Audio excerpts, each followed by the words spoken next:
سر گاڑی چلاتے ہوئے تقریباً لیس دین 1 ایئر. 1 ایئر ہو گیا. اچھا گاڑی کیسے چلانا سکھائی آپ کو؟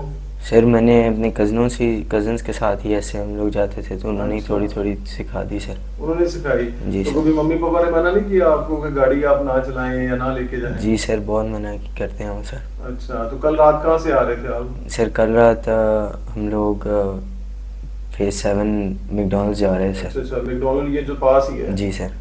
اوکے تو یہ کیا کہتے ہیں کتنے بہن بھائی ہیں آپ کے؟ سر ہم 3 بہن بھائی. 3 بہن بھائی ہیں. آپ کا اسکول یہ لرننگ الائنس ہے؟ جی سر.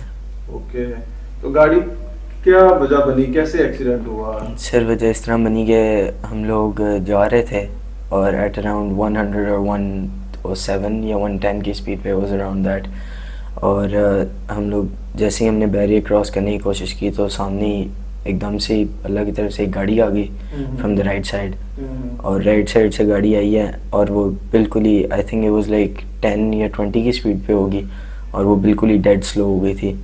تو بیکاز ہمارے بیریئر تھا لیفٹ اور رائٹ سائڈ پہ اور ہم صرف درمیان سے گزر سکتے تھے, تو وہ driver had no choice but hit the car. Sir مجھے چوٹیں لگی تھیں سر بہت زیادہ. اچھا تو آپ تو گاڑی میں اس وقت اکیلے تھے؟ نہیں سر میں اکیلا نہیں تھا, میرے ساتھ 3-4 لوگ تھے. اچھا آپ ساتھ جی سر. جی سر ہم لوگ میکڈونلڈس کھانا کھانے جا رہے تھے سر. تو منع نہیں کیا تھا جب گاڑی گھر سے لے کے نکلے آپ؟ جی سر بابا نے کہا تھا کہ نہیں جانا اور اس طرح ڈرائیور کے ساتھ, پر انہوں نے پھر میں نے ضد کی سر اور پھر میں. شیخ صاحب چلا پورا ہو گیا؟ چلا پورا ہو گیا لیکن اثرات ابھی تک ہے. شیخ صاحب تو جن چلے جو کٹن گئے تھے کہ جن اپنے پوان گئے تھے چلے کے بعد لوگوں پہ چلے کے بعد پرچے ختم ہوتے ہیں آپ کے فری ہو گئے. شیخ صاحب خان کے ساتھ آج بھی کھڑے ہیں یا آپ نے بھی ہتھیار ڈال دیے؟ اللہ کے فضل و کرم سے زندگی میں دوستی اور دشمنی قبر کی دیوار تک نبھائی. السلام علیکم بس کی حال ہے سر؟ السلام علیکم. تو نے فون ہی نہیں کیا. سر کتنی دفعہ تو کال کیا آپ کی طبیعت ٹھیک نہیں تھی, آپ سوئے ہوئے تھے, مجھے جو بتایا اسٹاف نے. شیخ صاحب خان کے ساتھ آج بھی کھڑے ہیں یا آپ نے بھی ہتھیار ڈال دیے؟ اللہ کے فضل و کرم سے زندگی میں دوستی اور دشمنی قبر کی دیوار تک نبھائی. یہ پہلی دفعہ پاکستان کی تاریخ میں ہوا ہے کہ سبھی عدالتیں جیل میں تشریف لا رہی ہیں. کفر کی ریاستیں چلتی ہیں, بے انصافی کی ریاستیں نہیں چل سکتی, اور انصاف نہ صرف کرنا چاہیے بلکہ ہوتا ہوا نظر آنا چاہیے. اتنا جھوٹ بولتے ہیں نیب کے لوگ, اتنا جھوٹ بولتے ہیں. دیکھیں ایک میں تو مانے ہو گیا ہے کہ جیل ٹرائل جو ہے وہ روک دیا ہے عدالت عالیہ کی ڈویژن بینچ نے.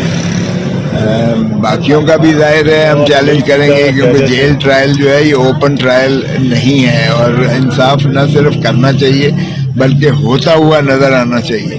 اور یہ جیل ٹرائل جو ہے یہ کبھی ہوتا ہوا نظر نہیں آتا ہے, یہ بند کمروں میں ہوتا ہے جہاں پبلک کو رسائی نہیں ہے. دیکھیں بنیادی طور پر تو یہ بدنیتی پر مبنی ہے یہ جتنے مقدمات ہیں, اور یہ بھی پہلی دفعہ پاکستان کی تاریخ میں ہوا ہے کہ سبھی عدالتیں جیل میں تشریف لا رہی ہیں. یہ تو سنا تھا کہ ملزم کو جو ہے پیش کیا جاتا ہے عدالتوں میں, یہ کبھی نہیں ہوا ہے کہ عدالتیں چل کے جیل میں آئیں.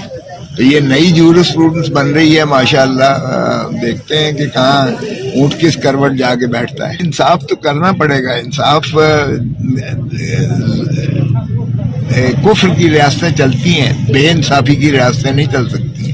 تو انصاف تو باہر کا فراہم کرنا پڑے گا. عدالت عالیہ کرے, عدالت عظمیٰ کرے, انشاءاللہ انصاف ملے گا. ہم کوشاں ہیں. ابھی ہائی کورٹ سے ہی میں آ رہا ہوں سیدھا, اور ہائی کورٹ کی ڈی بی کے صاحب نے ہم نے وہ کیا ہے, اور اتنا جھوٹ بولتے ہیں نیب کے لوگ, اتنا جھوٹ بولتے ہیں. بلا لیے. اور جج صاحب آج دوبارہ اسی بھرپور کوشش میں تھے کہ کسی نہ کسی طریقے سے آج ہی پورے کا پورا ٹرائل کنکلوڈ ہو جائے, چاہے ساری رات یہاں پر بیٹھنا پڑے. اور جب فائنلی 4 بجے سائفر کا کیس ختم ہونے لگا تو نیب کی ٹیم نے اندر دھاوا بول دیا کہ ہم عمران خان صاحب کا ریمانڈ لینے آئے ہیں. نیب کی ٹیم کے ریمانڈ کو بھی ابھی میں اپوز کر کے آیا ہوں, فیصلہ محفوظ ہے, تھوڑی دیر میں آ جائے گا.